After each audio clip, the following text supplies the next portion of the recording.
Fala galera, tocando na área, se derrubar é pênalti e se não derrubar, eu faço o gol. E basicamente, essa aula aqui é sobre como começar e fazer uma boa fase 1. Então parabéns, porque finalmente acabou a fase 0 e nós chegamos à fase 1. E essa fase é a fase marcada pelo momento onde a gente vai aprimorar o nosso vocabulário, porque nessa fase nós vamos ter um vocabulário forte, vamos aprimorar nosso vocabulário e chegando a 1.200 palavras, nós poderemos começar então a trabalhar outros pontos do inglês. Melhorar um pouquinho nosso listening, melhorar nosso speaking, que vai ser o foco das outras fases, tá bom, meus caros? Agora, o que faremos na fase 1? Então, como já falei pra vocês, na fase 1, o nosso foco primordial é matar o vocabulário. O que eu posso falar pra vocês é que o vocabulário ele nunca acaba. Então, quando acabar a fase 1 e eu aprender essas 1.200 palavras de inglês, eu não vou ter acabado todas as palavras do mundo. Eu vou continuar aprendendo palavras novas, porque o inglês tem muito mais do que 1.200 palavras. Assim como o português tem muito mais do que 1.200 palavras. A grande questão é que as palavras que nós mais utilizamos durante o dia são geralmente as mesmas 1.200 palavras. Lembra que eu falei do princípio de Pareto lá atrás? Então, funciona mais ou menos a mesma coisa com o vocabulário. Nós utilizamos 80% do tempo 20% das mesmas palavras. E, por exemplo, tem palavras em português, como, por exemplo, obséquio e dramaturgia, que são palavras que eu conheço, mas não são palavras que fazem parte do meu vocabulário. Eu, no meu dia a dia, eu não utilizo essas palavras. Entende o conceito? Não são palavras que elas fazem parte do meu dia a dia, mas são palavras que eu comento que são da minha compreensão ativa. Se alguém comentar essas palavras comigo, eu vou entender essas palavras. Mas não são palavras do meu vocabulário ativo, não são palavras que eu uso no meu dia a dia. Eu não costumo falar essas palavras. Entendeu? Também existem as palavras que são da compreensão passiva. Então alguém pode falar alguma palavra que eu não conheço em português e, por parecer com alguma palavra que eu conheça já, ou talvez de outro idioma que eu fale vários idiomas nesse momento, eu consigo reconhecer aquela palavra. Então, por exemplo, a palavra enfermidade. Eu nem sei se existe em português, mas vamos supor que existe essa palavra em português. Em espanhol, enfermidade é doença. Então, se eu escutar em português enfermidade, eu vou saber que aquilo ali deve ser algo relacionado à doença. Pode também ser um falso cognato, tem sempre essa possibilidade, né? Mas a gente tem essa compreensão passiva que às vezes é enganada pelos falsos cognatos no inglês, the false friends. O que seria um falso cognato? São palavras que parecem iguais no português e no outro idioma, e quando eu escuto no outro idioma, na verdade ela tem um outro significado que não tem nada a ver com o significado que eu estava esperando, ou às vezes até o contrário. Então, por exemplo, a palavra misery no inglês, ela não é miséria. Parece, né? Misery, mas na verdade é um estado de tristeza. Seria uma tristeza profunda, sabe? Então a pessoa que é miserable não é uma pessoa que é miserável, é uma pessoa que está deprimida, está muito triste. Entende a diferença? Então, basicamente, esses são os falsos cognatos. Claro, meus caros. Então, nesse módulo, nós vamos focar no vocabulário e vamos começar a tocar o speaking, o listening e a gramática. Começar a tocar eu vou dar para você a base, para que quando chegue no próximo módulo, que no módulo 2 nós vamos trabalhar mais listening, speaking e a gramática, e também vocabulário, porque o vocabulário nunca acaba. Mas eu vou ter já uma base para já estar pronto, para quando começar o próximo módulo, já ter muito mais quente, né? Eu vou usar essa primeira fase do curso, a fase 1, para esquentar o listening, o speaking e a gramática, e vou tirar vocabulário, até porque não adianta você tentar aprender listening, speaking e gramática se você não tem vocabulário ainda. Então, primeiro aprenderemos vocabulário, na ordem que uma criança aprende, primeiras palavras, e depois nós forçaremos ali a barra com o listening, com o speaking e com a gramática, ou seja, com a compreensão, com o falar e com a gramática para que a gente fale corretamente. Claro o conceito? Então, basicamente, é assim que vai funcionar a fase 1. Um tema muito interessante é que, como eu falei para vocês, o vocabulário do inglês ele é infinito. E também o aprendizado do inglês ele é infinito. Então, por exemplo, vamos fazer agora as fases do curso, fase 1, fase 2, fase 3. E depois dessas 3 fases, você já vai ser fluente em inglês. A grande questão é que ser fluente em inglês é indiferente de saber tudo do inglês. Assim como, por exemplo, eu sou fluente em português e eu não sei tudo de português. E olha que eu sou uma pessoa que estuda português com afinco. Eu gosto de línguas, eu sou um linguista. Mas eu não sei tudo de português. Existem palavras em português que eu não conheço, existem expressões que eu não conheço. Outro dia eu escutei uma expressão aí que eu não conhecia. Eu estava agora na casa do meu irmão esses dias, ele é mais novo do que eu, ele fala algumas gírias que eu não conheço. Então, como o português é uma língua viva, e o inglês também é uma língua viva, o que é uma língua viva? Língua viva é uma língua que as pessoas ainda estão utilizando para se comunicar. Então, por exemplo, o latim é uma língua morta, porque ninguém hoje em dia fala em latim. talvez lá no Vaticano, né? Talvez em algumas missas, mas hoje em dia o pessoal não usa o latim para se comunicar.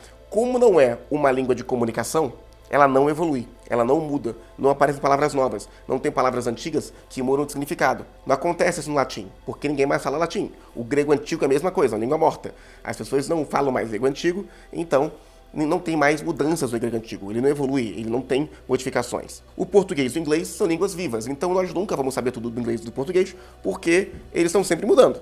E mesmo as coisas que não mudaram, muitas delas eu não conheço, nem em português, nem em inglês e nem nos idiomas que eu falo. Então, saber tudo de um idioma é algo meio utópico. Não existe nenhum dicionário do idioma, ele é completo com todas as palavras. Então, a ideia aqui não é que você vai saber tudo de inglês em 12 semanas, mas que você vai ser fluente em inglês em 12 semanas. O que é ser fluente? Fluente é poder manter uma conversa que flua. Isso é fluidez. Ou seja, que eu consiga falar com a pessoa, eu consiga entender a pessoa num ritmo bom, que a pessoa não fala, eu fico, deixa eu entender aqui. Tá, entendi, eu vou lá e falo. Não, isso não é uma fluência. A fluência é quando eu falo, a pessoa escuta e a gente consegue manter uma boa comunicação. Depois ela fala, eu escuto e a gente consegue manter uma boa comunicação, trocar uma conversa. Nesse momento, nós somos fluentes em português, caso você esteja me entendendo. Porque eu estou falando, você está me ouvindo e está fluindo essa comunicação. Esse é o conceito de fluência. Está claro? Agora, mais especificamente sobre a fase 1, o que nós faremos é, vamos soltar a porrada no vocabulário, vamos acabar essa fase aprendendo o vocabulário essencial para que nós falemos inglês com propriedade. Vamos esquentar as básicas da gramática, vamos esquentar as bases da compreensão, do listening, e esquentar as bases da fala, do speaking. Claro o conceito? Então, basicamente, eu vou te dar tarefas diárias. No dia 1, você tem que fazer uma coisa. No dia 2, você tem que fazer uma coisa. No dia 3, você tem que fazer uma coisa. E, basicamente, essas tarefas diárias são exercícios de vocabulário. Eu vou te passar listas de vocabulários para que você consiga memorizar essas palavras. Eu vou te passar exercícios de speaking, exercícios de listening e exercícios de gramática. E você vai fazer esses exercícios.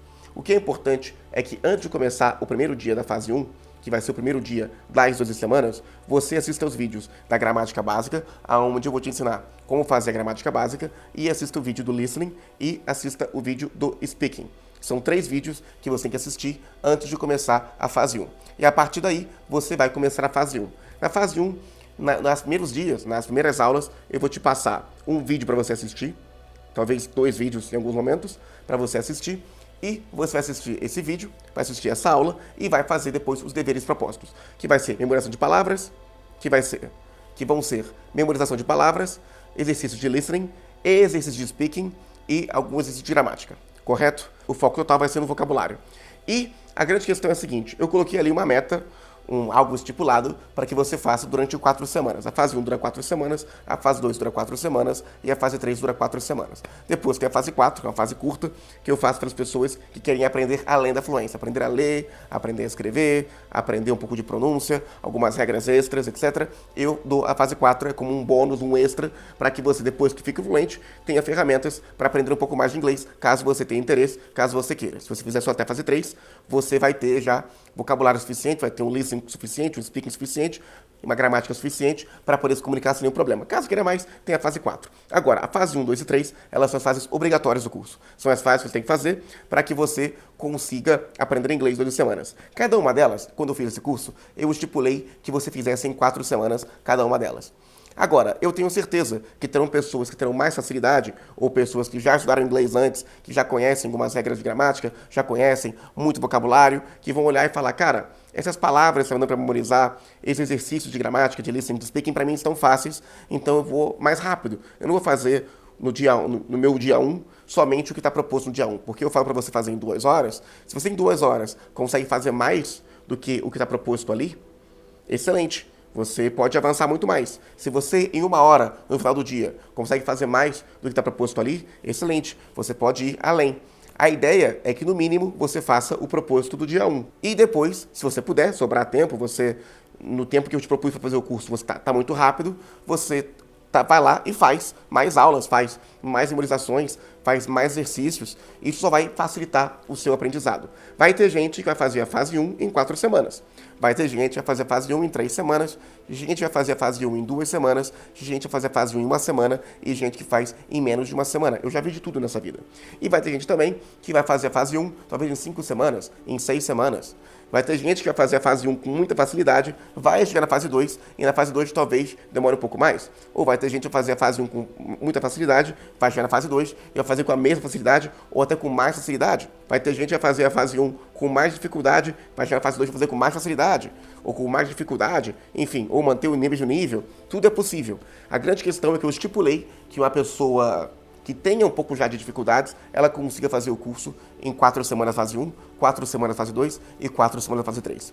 As pessoas que não têm muita dificuldade, as pessoas que são mais rápidas, que têm mais facilidade, elas vão fazer o curso em muito menos de 12 semanas. Vão fazer a primeira fase em menos de 4 semanas, a segunda fase em menos de 4 semanas, a terceira fase em menos de 4 semanas, enfim, tudo é possível. A grande questão é que o curso tem que ter o ritmo que é o ritmo seu. O ritmo que você estiver confortável, o ritmo que você conseguir fazer o curso e avançar com a sua propriedade, com o seu ritmo adequado. Não o ritmo que eu te imponho. Então eu não quero nem lentificar o seu processo, eu não quero que seja mais devagar do que deveria ser e que você faça em 12 semanas o que você poderia ter feito em 8. Eu respeito a sua vida, o seu tempo. Se você puder fazer em 8 semanas, melhor. Se fizer em 9, se fizer em 7, se fizer em 6, se fizer em 2, se fizer em 10, melhor. E também, se você tiver um pouco mais de dificuldade, for uma pessoa talvez muito ocupada, e você fizer o curso em 13 semanas, em 14 semanas, em 15 semanas, não tem nenhum problema. O importante é que você consiga sair do curso fluente em inglês. A minha dica é que quanto mais rápido você fizer, melhor. Pense que esse curso, aprender inglês, na verdade, qualquer coisa que você quer aprender na sua vida, funciona como se fosse um investimento de juros compostos. Quanto mais eu coloco no começo, se eu colocar 1 milhão hoje e esperar 10 meses, eu vou ganhar muito mais do que colocar 100 mil por mês. Por quê? Se eu colocar 100 mil por mês, o valor dos juros compostos de 100 mil vai ser menor do que o valor dos juros compostos de 1 milhão. Então, quem botou 1 milhão no primeiro dia, depois de 10 meses, vai ter mais dinheiro do que quem colocou 100 mil todos os meses durante 10 meses. Entendeu o conceito? No inglês é a mesma coisa. Quanto mais você investe no começo, quanto mais você dá, mais rápido fica. Então, faremos ao contrário dos cursos tradicionais de inglês, que te fazem ter 2 aulas por semana, aulas espaçadas, com pouco tempo. Faremos ao contrário, faremos em grande intensidade todos os dias e grande quantidade, ou seja, faremos várias horas por dia e com grande qualidade, com o seu foco, a sua atenção, com a sua energia, com a sua atitude e, da minha parte, as melhores técnicas, o melhor conteúdo possível. Juntando esses 3 fatores, é impossível você não sair fluente no menor tempo possível. É impossível você não sair fluente no menor tempo possível. Outra coisa que eu posso te adiantar é que você vai falar mal antes de falar bem. Então não tenha vergonha, seja cara de pau, fale o máximo que você puder com o que você tem e não se preocupe se está falando errado, se você pronunciou mal, se faltou alguma coisa. É importante você falar o máximo possível. A fluência é muito mais você falar o máximo que você puder, entender o máximo que você puder, do que falar certo, entender certo. Com o tempo, obviamente, você começa a falar certo e entender o certo, que nem a criança. A criança, quando começa a falar, ela comete alguns erros, fala uma palavra ou outra errada, mas com o tempo ela vai falando cada vez mais correto, até que ela fala o português corretamente. Claro o conceito? Então você vai fazer o mesmo passo com o inglês. Mas é importante que você seja ciente que antes de falar tudo correto, antes de acertar tudo, você vai cometer erros, vai falar mal e talvez algum otário, algum idiota ria de você. Mas quem ri por último ri melhor. Eu tenho certeza que a sua risada vai ser a triunfante. Dito isso, nos vemos no próximo vídeo. Lembre-se de assistir às aulas de gramática básica, listening e speaking, antes de prosseguir para o dia 1 e as aulas do dia 1 e os exercícios do dia 1. Combinado? Perfeito. Nos vemos no próximo vídeo.